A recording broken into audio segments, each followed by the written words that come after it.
I'm your zoology teacher, Mr. Ripa, coming to you from room 227.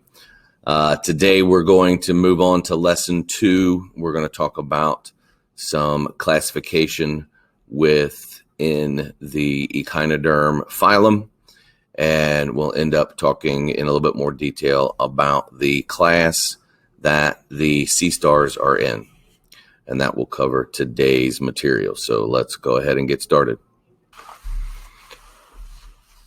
All right, so today we are into lesson 2 on the echinoderms, and we're going to start talking about their classification. So what we have is the breakdown. Again, this is zoology, so we are kingdom Animalia, and we are in phylum Echinodermata, and we have in phylum Echinodermata subphylum Pelmatozoa, but I'm not really going to hold you responsible for the subphylum. But what we are going to talk about are the different classes that we find in phylum Echinodermata. And one of these classes we will talk about in a little more detail. The others will just list what we find in those classes. So the first is class Crinoidea. Those are the sea lilies and feather stars.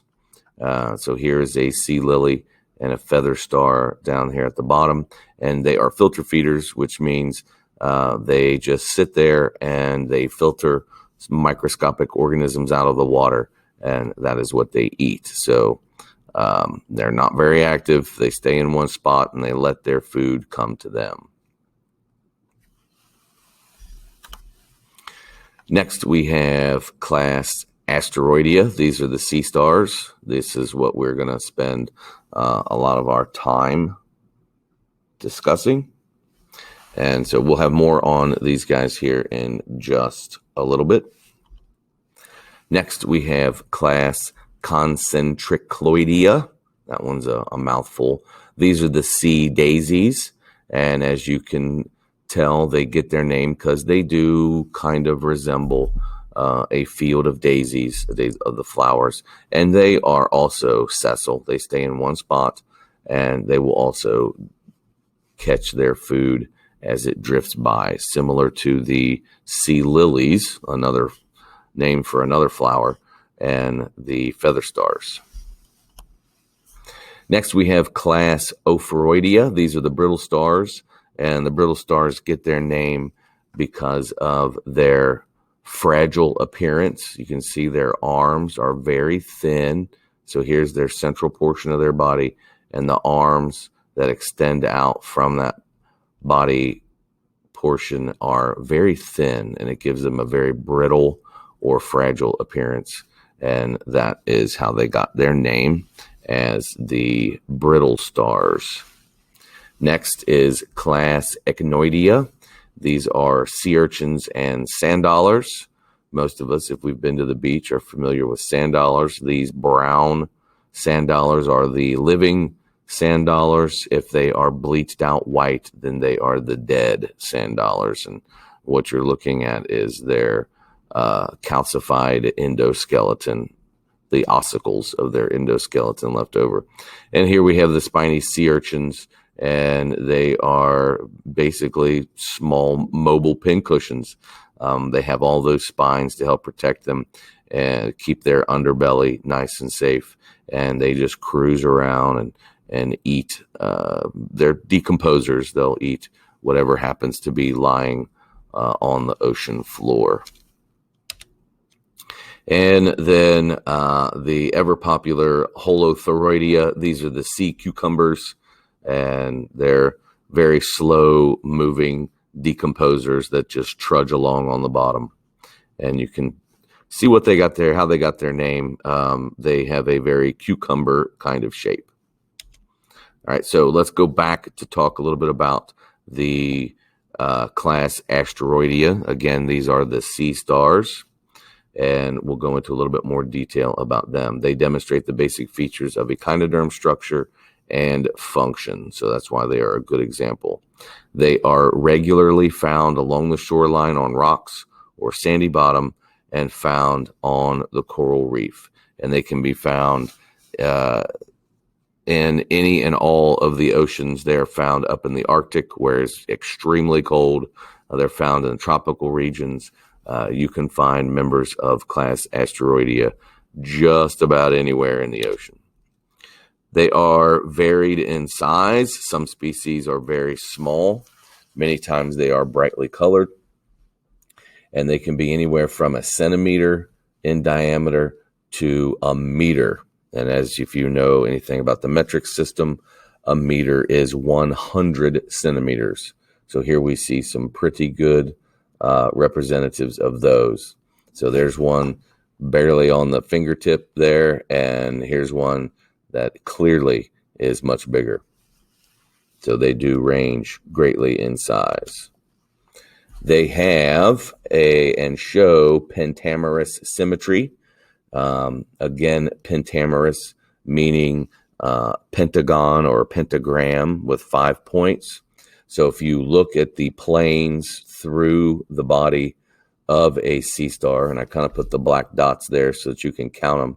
So this would be plane 1 all the way through, plane 2 all the way through, plane 3, 4, and 5. You can divide this organism into 5 equal right and left portions, and that's what pentamerous symmetry means. It can be divided along 5 axes and planes to get equal right and left halves.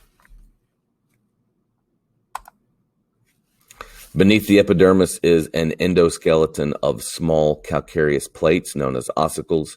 This gives the sea star a spiny surface, which is how it got its name. The phylum Echinodermata means spiny skinned.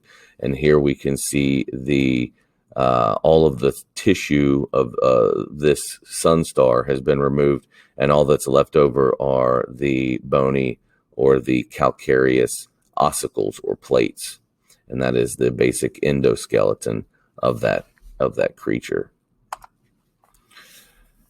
The umbilical grooves run down the bottom. This is a sea star that's been flipped over, and they run along the bottom of each of the arms and form the central mouth on the underside of the animal. So here is its mouth right there. And we'll get back to its mouth when we talk about its feeding. But its mouth is very centrally located right in the center of all 5 of the arms. And there are thousands and thousands of what are called tube feet that project from those grooves. And we'll talk a little bit about tube feet here shortly.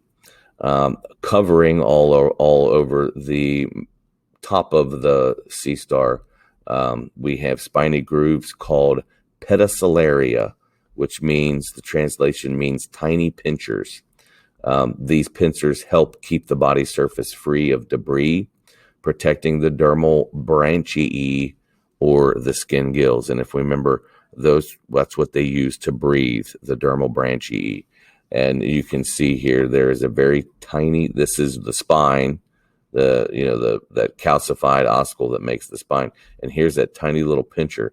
And so if the animal has sand that is thrown on it, from whatever a fish swims by and some sand gets on top, these little pinchers will grab the individual grain of sand and pass it to the next pincher and remove all the sand from the animal's body, keeping it clean on its surface. Also at the top is an inconspicuous anus and the circular madreporite. So its anus is on top of its body, which kind of would make sense. So when it does eliminate waste, it's eliminated from up here and can get rid of it easier than if it's down underneath. And besides, its mouth is down there. So, you don't want that. And then we have what is called the madreporite. The madreporite is the sieve for the water vascular system. This is how water gets into its body and allows it to move.